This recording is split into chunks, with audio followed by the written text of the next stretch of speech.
Este fin de semana, la Alianza Revolución Ciudadana Reto interpuso una nueva objeción a los resultados numéricos presentados por el Consejo Nacional Electoral, y esta acción coincide con la ratificación por parte de las misiones de observación internacional como la OEA y la Unión Europea, en que ellos avalan los resultados presentados por el Consejo Nacional Electoral en cuanto a los resultados numéricos.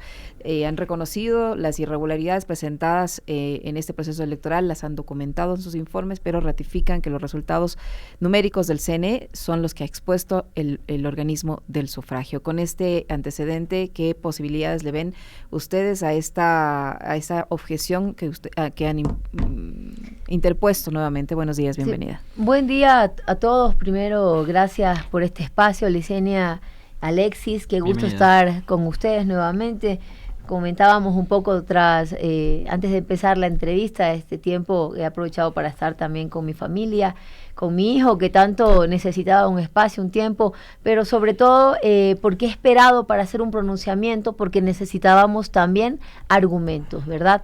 Más allá de que cerca de 11 encuestadoras, mediciones, los de oposición, los nuestros, nos daban una victoria clara, más allá de eso, los sustentos técnicos. ¿Y qué sustentos técnicos nosotros tenemos? Y quiero empezar hablando de esto de la tinta, ¿no? Que tanto se ha dicho, y de forma imprecisa también. ¿De dónde nace que nosotros como Revolución Ciudadana, bueno, el presidente Rafael Correa lo ha hecho, lo hago yo ahora, de dónde nace que hablemos de la tinta y la transferencia de voto en la papeleta de las elecciones? Nace del informe de la OEA.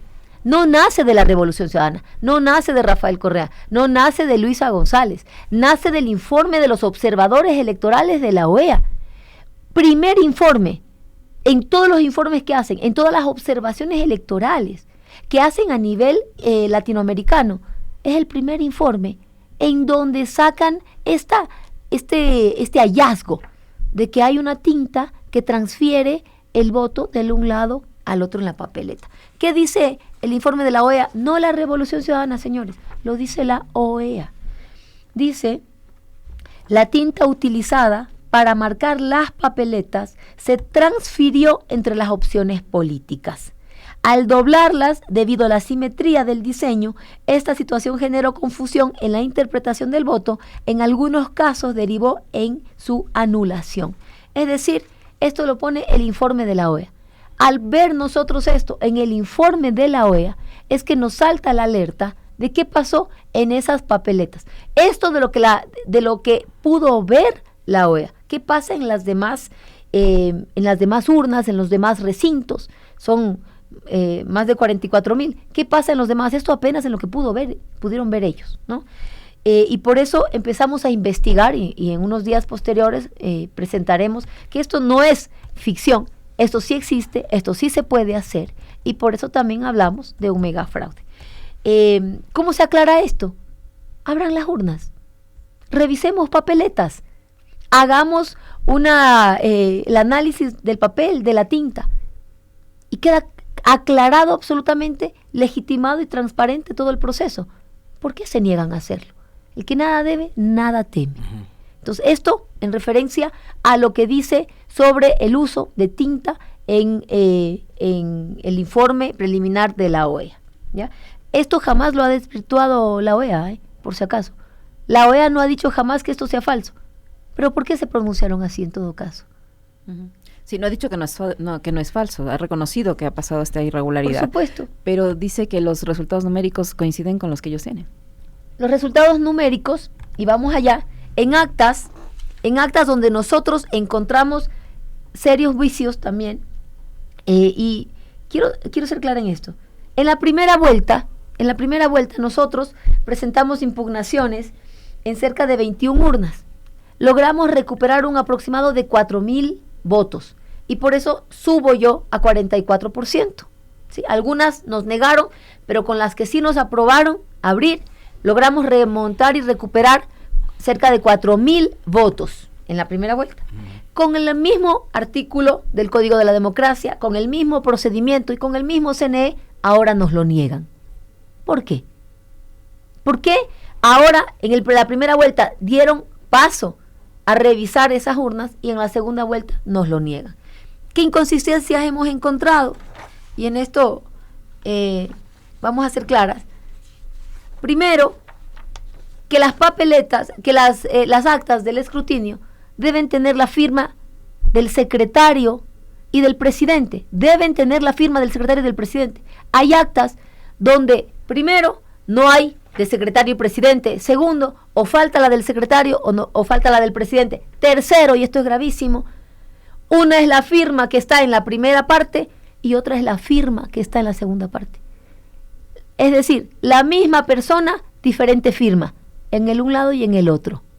Esas inconsistencias son las que hemos encontrado y por eso hemos presentado nuestras observaciones. Pero ¿cuál fue el argumento del Consejo Nacional Electoral para negarles, tomando en cuenta que en la primera vuelta sí les permitieron revisar el número de actas que usted menciona? Ya voy a eso. Aquí hay un acta que es algo espantoso, ¿no? A ver, en Dallas, por ejemplo, en Dallas existe un acta en la que en las observaciones se pone clarito: papeletas faltantes, 41. Aquí está, en la observación. Papeletas faltantes, 41. ¿Cómo puede ser posible que en un recinto, que en una junta, falten 41 papeletas de personas que votaron? Desaparecieron 41 papeletas. Desaparecen 41 papeletas. De la urna. De la urna. Al rato de contar, ya no aparecieron 41 papeletas. Dallas. ¿Qué dice el CNE? No nos permite abrir. No nos permite recontar. Las actas para el reconteo son estas, ¿no? Las actas donde está el detalle de la votación son estas, ¿no? Uh-huh. Esta es el acta. Y encontramos actas como esta que pertenecen a otros procesos electorales, no a este. A otros procesos electorales. ¿Dentro de este proceso? Dentro de este proceso. Esta es una. Aquí está el acta. Esta numeración aquí, del 1 al 9 y termina en 0. Esta es un acta que pertenece a otro proceso electoral. Esta es el acta que se usa en este proceso electoral. ¿Y cuál es la explicación ante eso? ¿Hay alguna explicación primero? ¿Qué dice el CNE? No hay explicación. Primero, hasta ahora no nos envían ninguno de los informes, no nos envían los informes técnicos, legales, en los cuales se sustentan. Pero la señora Tamain, que dijo públicamente que nos iba a entregar toda la información que pidamos, no lo ha hecho, no ha entregado la información. ¿Qué pedimos nosotros? Pedimos que nos entreguen estas actas originales, las generadas por la Junta, las originales, no las que suben al sistema ya alteradas, como esta, por ejemplo, en donde tiene tachones, en donde se cambia. Uh-huh. Hoy día voy a subir un video en donde demuestro cómo en el sistema del CNE, se sube un acta, se tacha, se sube otra, se tacha y se sube otra en el sistema. Por eso nosotros pedimos auditoría forense en dos aspectos: auditoría forense al sistema del CNE y auditoría forense a las papeletas de votación. El que nada debe, nada teme. Mientras Esto tanto, hemos encontrado. ¿Y qué dice la señora Tamay? Mientras tanto, Luisa, ¿ustedes se mantienen en la postura como movimiento de no reconocer el resultado? ¿Es una postura de Luisa González como presidenta de la organización, del movimiento político? ¿No van a reconocer el resultado mientras no haya una respuesta? Y la otra es, de este tipo de inconsistencias, ¿cuántas actas más o menos de las 44,000 registran irregularidades? Nosotros hemos... Para comenzar, la señora Diana Tamain, ¿sabe qué argumento da? En el caso de las firmas, dice, sí, pero al otro lado sí está la firma. Pero faltan 2 firmas. Sí, pero al otro lado la encuentra. O sea, ¿no les capacitaron bien o qué? Sea como sea. Aquí hay un número de casilleros y de firmas que deben constar. Si falta una, ya es una causa para que se abra esa junta. Para que se abra y se recontee los votos y se verifique. No, dice, pero es que al otro lado sí está. Cuando usted, querido ciudadano, tiene que firmar un documento en el banco y firma en una hoja y no firma en la otra, ¿qué pasa? Que el proceso se invalida, pues. Lo mismo pasa aquí. Esto no es válido. El Código de la Democracia contempla que deben estar las firmas y que una causa para que aquí haya una nulidad y que se abran las urnas, es que falte una firma. Deben estar todas las firmas. Lo siguiente, dice la señora Tamain, que como no altera el resultado... Que el número de votos que podrían estar involucrados en estas actas no alteraría el resultado y que por eso no vale la pena revisar. No importa si altera o no altera el resultado. Ella no es lo que a ella le dé la gana, y perdón que lo diga así, es lo que dice la ley y la Constitución. Eso es lo que debe primar. El garantizar el Estado de Derecho, el garantizar elecciones libres, democráticas, legales, transparentes. Eso es lo que debe estar primando. Y no que a su criterio ella diga, no va a alterar el resultado, entonces no abro. Señora, ¿qué está tratando de ocultar? ¿Qué es lo que temen? ¿Qué tratan de ocultar? Que tal vez al abrir veamos que hay una serie de inconsistencias entre las actas publicadas por el CNE y las actas y la real votación en esas urnas. Eso es lo que están tratando de ocultar. Nosotros hemos presentado con inconsistencia numérica 1890 inconsistencias detectadas en actas, lo cual corresponde a cerca de 600,000 votos, ¿sí? Y en total son, y también son, aparte en una segunda fase, 13,095 actas pendientes de revisión. Estas 13,095 actas las presentamos en un pendrive con todas las seguridades que corresponde, con firma electrónica. No nos aceptan porque está en pendrive. Nos aceptaron, pero luego nos rechazan por eso. Bueno, ya se los vamos a entregar impreso. Las 13,095 actas se las vamos a entregar impresas en la fase de impugnación. Veamos si allí, qué argumento va a sacar la señora Atamain.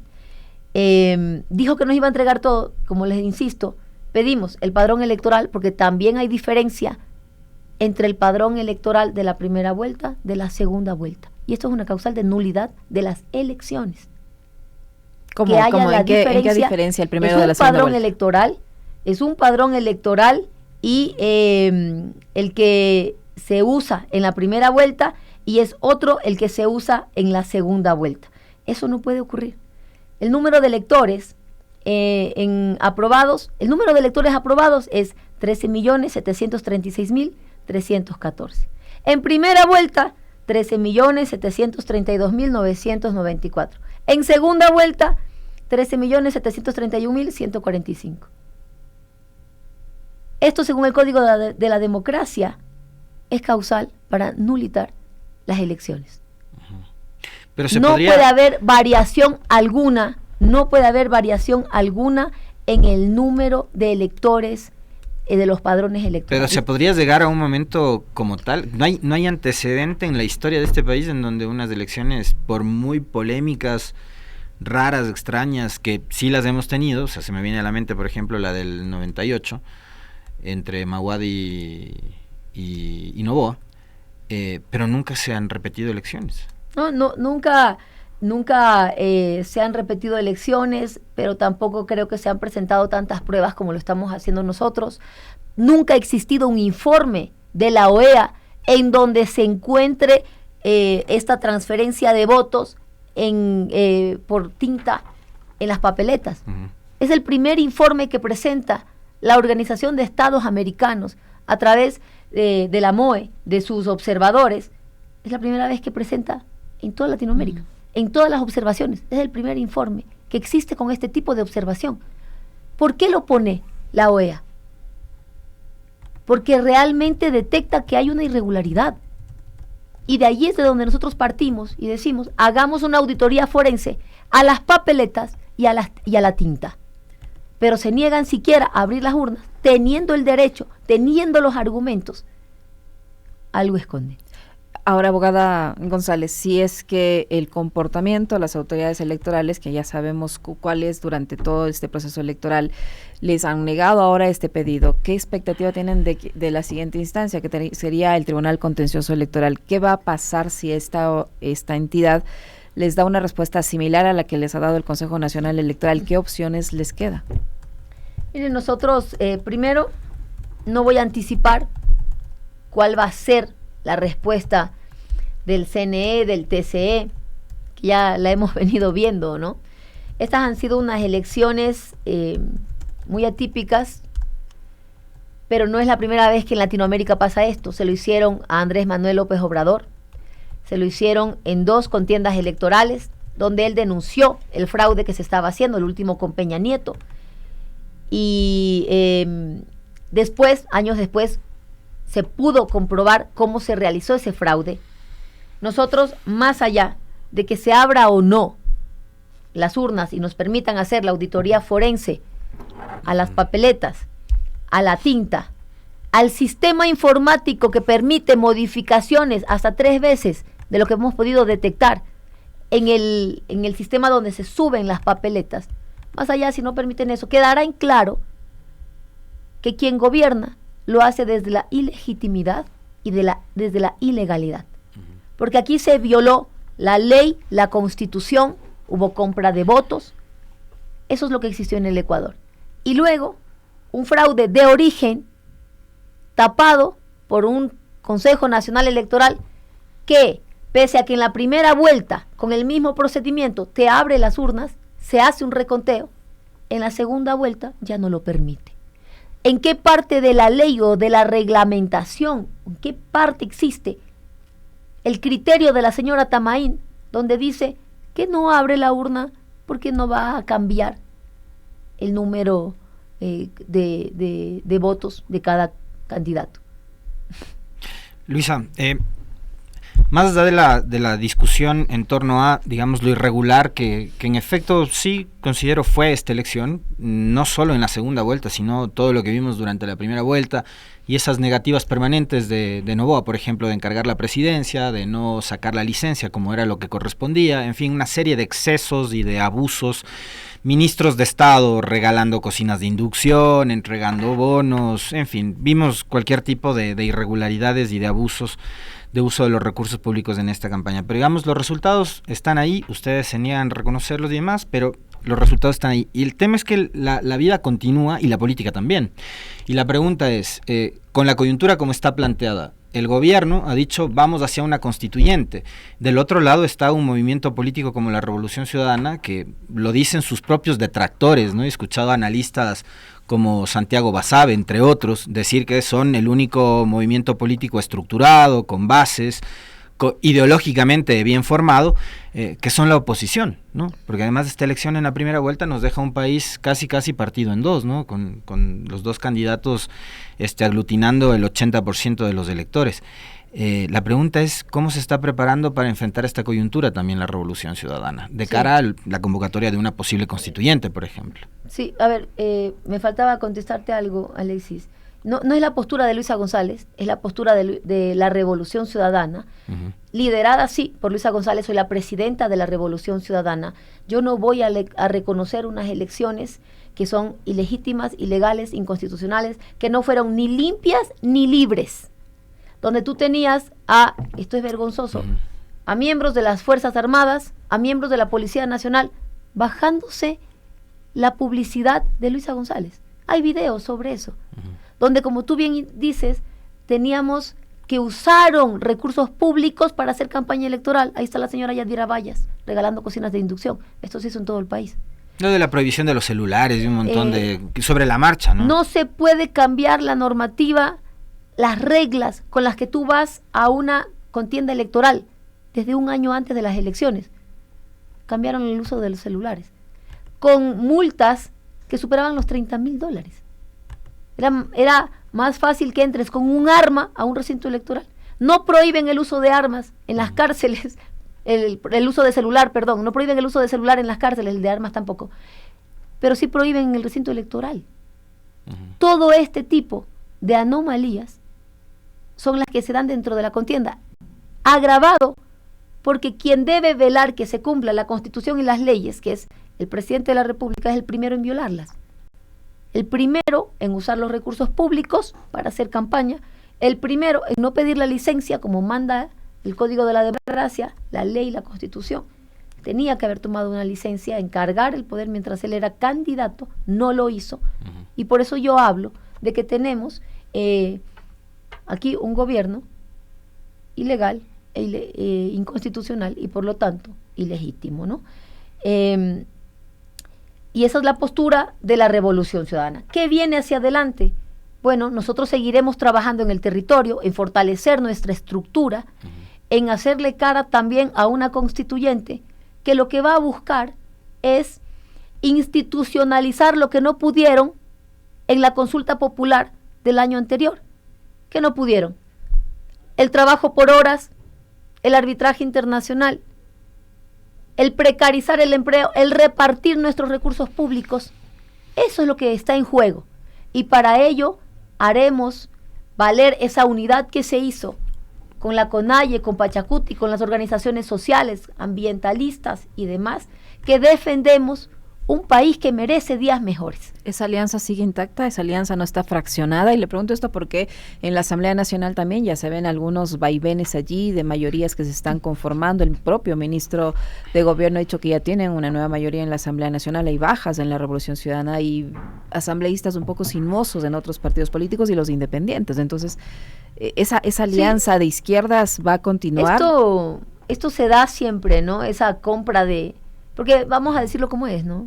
No vamos a buscar palabras románticas. Compra de conciencias. Compra de personas, ¿no? Nadie llega hoy por un partido político que conscientemente aceptas en ser parte, con todo lo bien o mal que tenga ese partido político, pero en el caso nuestro es un proyecto de país, y que mañana te vas a otro lado, no es gratis, queridos ecuatorianos.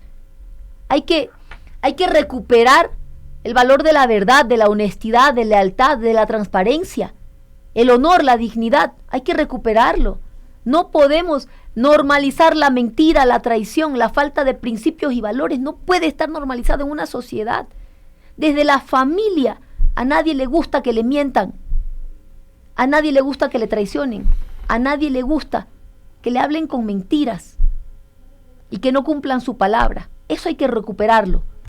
Esas personas que hoy ganaron por un partido y que mañana votan con otro, son personas que se han vendido sus principios, sus valores, que se nota una total ausencia, pero también a cambio de algo.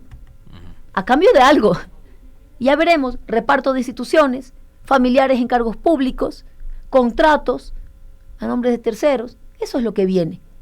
Reparto del Estado mientras 7 millones de personas no tienen para comer, porque tenemos más de 7 millones de personas pobres, mientras el 80% de la infraestructura educativa en la costa, que comienza clases el lunes, no está en condiciones para recibir a nuestros niños, mientras Esmeraldas enfrenta el segundo conflicto más grande que han tenido en estos últimos meses. Primero, un derrame en donde a la gente se la dejó totalmente abandonada, sin una política pública real que les reubique, que les dé opciones de un nuevo trabajo, porque vivían de la agricultura y de la pesca. Los ríos se destruyeron, el medio ambiente, la tierra se dañó. Y hoy, un terremoto. Un temblor tan fuerte que destroza casas, universidades, y que hoy el presidente no debería haber mandado un comunicado. Acciones concretas. Hay personas que están durmiendo en la calle. Reubicarlas. Campamentos. Zonas seguras para que tengan donde dormir de forma digna. Segundo, que tengan alimentación, que tengan salud y que sus hijos estén garantizados que el lunes van a entrar a clases. Pero eso no hay. No hay una política clara. Han pasado días desde el temblor de Esmeraldas. Y hasta ahora no vemos una política clara. Reactivación económica para Esmeraldas, que debería venir de la construcción. La Universidad Luis Vargas Torres, en pedazos. Una oferta nuestra de campaña era hacer el nuevo campus. Usen esa propuesta, ya está lista el proyecto. Hagan la nueva Universidad Luis Vargas Torres, que va a generar empleo, dinamismo económico y que nuestros jóvenes cumplan sus sueños de educarse. Eso es lo que no vemos en el país. y de eso también deberíamos estar hablando. A propósito de lo que le preguntaba hace un minuto Licenia, la Revolución Ciudadana ya ha enfrentado la primera baja. Mónica Salazar, quien de paso ha dicho que con usted tenía muchas diferencias, y usted ha catalogado la actitud de la señora Salazar como una traición. Es la primera, probablemente podría no ser la última, ¿no? ¿Qué va a pasar con la bancada? ¿Qué tan sólida está la bancada que va a asumir funciones del 14 de mayo? Yo siempre soy una mujer optimista y positiva por naturaleza, ¿no? Nivel al empate calceta, sí. Espero que no hayan más bajas. En realidad lo de Mónica Salazar no me sorprende mucho. Ella se molestó, no ahora. Ella se molestó cuando hicimos los ejercicios de democracia interna, las asambleas, para poder elegir las autoridades. ¿Qué pedía Mónica? Pedía que ponga de director cantonal a una persona suya, de su confianza. Obviamente le dije que yo no podía hacer eso, porque para eso hay elecciones en el territorio. Yo no puedo decir, va tal persona como presidente del partido, porque es un ejercicio democrático que debía elegir cada territorio sus autoridades. ¿No le gustó? Ese es el único conflicto que hemos tenido. Y luego, claro, quiso hacer lo mismo en las candidaturas. Yo quiero que mi alterno sea. No se podía, ni siquiera, ni yo como presidenta del partido, ni Rafael Correa como presidente vitalicio, elegimos quienes iban de candidatos, sino que se hizo ejercicios democráticos a la interna del partido, en donde participaban por provincia, director provincial, directores cantonales, autoridades electas, y de la discusión de todos salían los candidatos. No como de manera antojadiza una persona decía o no. Había que respetar ese proceso democrático, porque así también tú das validez a la persona que estás poniendo. Y se hizo además cuadros de evaluación con requisitos que se debían cumplir. Ella quería que nos saltemos todo eso. Eso no era posible. Más allá de eso, yo no he tenido problemas con la señora Salazar. Lamento su postura y coincido más con lo que puso Alexis Mera en un tuit. Abogada González, ¿han hecho una autocrítica al interior del movimiento en base a estos resultados? Hay analistas que señalan que la Revolución Ciudadana ha perdido territorios que antes le eran mucho más amigables, donde tenían una mejor votación. En esta elección, en la segunda vuelta, por ejemplo, Guayas, que en primera vuelta les votó o tuvieron más votación, no fue así. Santo Domingo y así algunos otros territorios. ¿Qué estrategia tienen para recuperar esos territorios aparentemente perdidos de acuerdo a los resultados presentados por el Consejo Nacional Electoral? Y si han hecho una evaluación a la interna de escándalos que lamentablemente por la forma como se han presentado mediáticamente pudieron haberles pasado factura. El hecho de el tema de siempre, ¿no? Los cucos con el tema venezolano, la desdolarización, el caso del ex vicepresidente Jorge Glass, el caso Ligados, entre otros, por mencionarle algunos. Bueno, esos resultados no son parte de un análisis para nosotros, porque no corresponden a la realidad.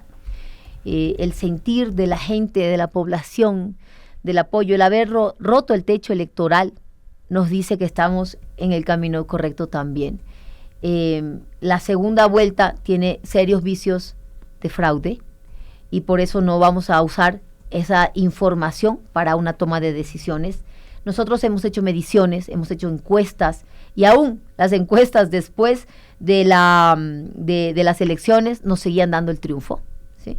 Las organizaciones, muchos encuestadores, estadísticos, todos detectan la irregularidad y la falta de lógica en esto, ¿no? No tiene ningún sentido. El que el CNE no quiera abrir ninguna urna también nos deja las dudas, nos ratifica las dudas que ya tenemos. Y en cuanto al trabajo, nosotros volveremos, yo estaré en el territorio, recorriendo el país, recorriendo cada cantón. Hay algunos que todavía me faltan, la Amazonía, estaré allí junto a nuestra gente y trabajaremos en mejorar la formación política también. Y luego las declaraciones, ¿no? La campaña sucia, brutal en nuestra contra, donde incluso fueron al punto de ser tan miserables y bajos como traer a este señor Eric Prince, ¿no?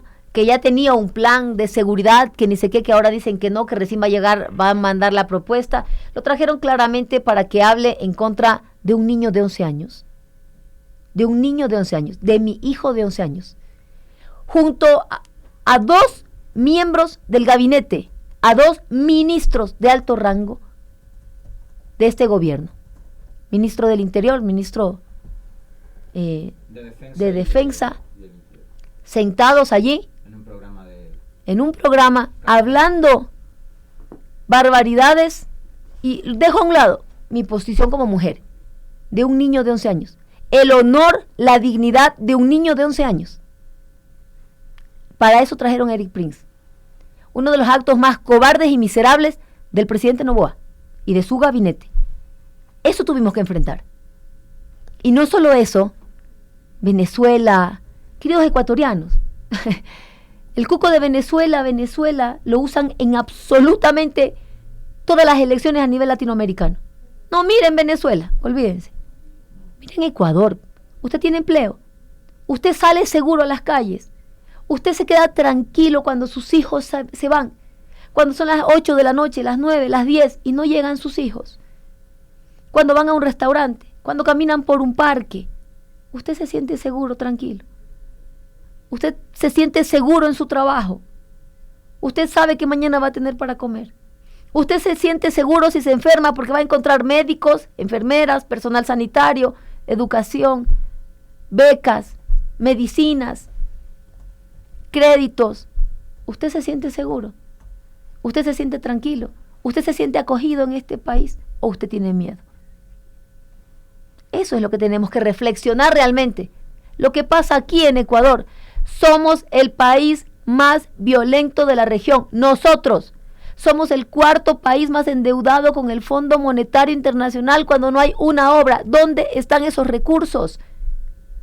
¿Dónde están los honestos que trabajan por el país, que nos han sumido en la deuda pública, siendo el 4º país más endeudado con el Fondo Monetario Internacional, y no vemos ni un poste, ni una aspirina, ni un losartán, ni una medicina para los enfermos de diabetes, insulina? No se paga las dializadoras, se nos muere nuestra gente. Hablemos de Ecuador. ¿Usted tiene miedo de Venezuela? Tenga terror de lo que está pasando en este país, que es donde vivimos. Y por eso es que yo seguiré junto a mi gente para construir un país que no merece lo que estamos viviendo. Ecuador no merece lo que estamos viviendo. El abandono, el desempleo, la violencia que se han profundizado en este año. Nosotros vamos como bancada a la oposición ante una consulta popular que le dijimos no, y que ahora pretenden hacer una constituyente para repartirse el Estado. ¿Dónde están las políticas públicas para generar empleo, para mejorar la economía, para la salud, para la educación? No existen. Y por eso, este gobierno, que además no se garantizó unas elecciones ni limpias, ni libres, ni democráticas, ni legales, ni constitucionales, no lo vamos a reconocer. ¿Enfrentan como partido también, le pregunto Luisa, en su condición de presidenta del movimiento, lo que está planteado en Quito, por ejemplo, la revocatoria al alcalde Pavel Muñoz? Mire, es terrible el acoso a nuestras autoridades. Lo hacen con Guayas y ahora con Pavel Muñoz. Nuestro alcalde, electo por el pueblo, ha sufrido todo tipo de acosos desde el gobierno. Todo tipo de acoso y persecución. No solamente Pavel como alcalde, sino al parecer por pertenecer a otra institución política. Y no se dan cuenta que a quien le afectan finalmente es a los quiteños. Un poquito de paz para la capital del Ecuador, para la Carita de Dios. Un poquito de paz y tranquilidad. Aquí estamos viviendo de que al parecer, por ciertos intereses, ponen un alcalde, sacan el alcalde, el otro por la ventana, el otro. Revocatoria del mandato. Por primera vez tenemos un alcalde que está haciendo obras, que nos tiene en paz, que está arreglando la ciudad. que está junto a la gente, que puso a funcionar el metro, que estuvo parado, que lo inauguraban y no funcionaba y lo volvían a inaugurar y no funcionaba. Puso a funcionar el metro de Quito. Y el proyecto es extender ese metro hasta La Ofelia y hasta Calderón. Lo que debería estar haciendo este gobierno ahorita, en lugar de acosar y perseguir, es apoyar para que los quiteños vivamos mejor en esta hermosa ciudad y que se le dé el apoyo para hacer la extensión del metro de Quito. Eso es lo que tendrían que estar haciendo. Y dejar trabajar a una autoridad que gana de forma legal y de forma democrática con el apoyo de los quiteños. Todo mi respaldo, mi solidaridad con Pavel, que no es la primera vez que recibe persecución y acoso. Lo hicieron por haber salido fuera de horario laboral conmigo en la campaña anterior, multa de $9,000. No dejan trabajar a las autoridades locales y no se dan cuenta que a quien afectan finalmente es a los ciudadanos. Porque aquí lo que prima es el odio y es la pelea política de querer, violando toda normativa, hacerse con el poder absoluto y quitar a las autoridades locales. Si tú no estás conmigo, no te doy los recursos, no hay las transferencias. Se lo hacen a la prefecta de Pichincha, de Guayas, a nuestras autoridades, Sucumbíos, Azuay. Según el estado de ánimo, te dan los recursos o te los quitan. Y dan a discreción los recursos, cuando eso está normado por ley. Y esto jamás se hizo antes. Lo hacen estos gobiernos para tratar de doblegar autoridades locales, ¿no? Que ellos en muchas ocasiones, yo creo que la respuesta debería ser la conciencia del pueblo ecuatoriano y que diga un momento, gobierno nacional, pásenos nuestros recursos porque de eso depende la obra, el agua potable, el alcantarillado, los caminos vecinales, las calles y generación de empleo y reactivación económica en cada cantón, en cada parroquia, en cada provincia. Eso es lo que nos está viendo. Algo que me faltaba decirlo. En el año 2017, la gente gritaba fraude desde Guillermo Lasso, ¿no? Fraude, fraude. Abrimos más de 3,000 urnas, se abrieron. Se instalaron las mesas y se abrió. ¿Por qué? Porque teníamos la verdad de nuestro lado. En este caso, de las elecciones del 2025, se busca cerrar absolutamente todo y no abrir una sola urna. ¿Por qué? Eso lo dejo para la reflexión.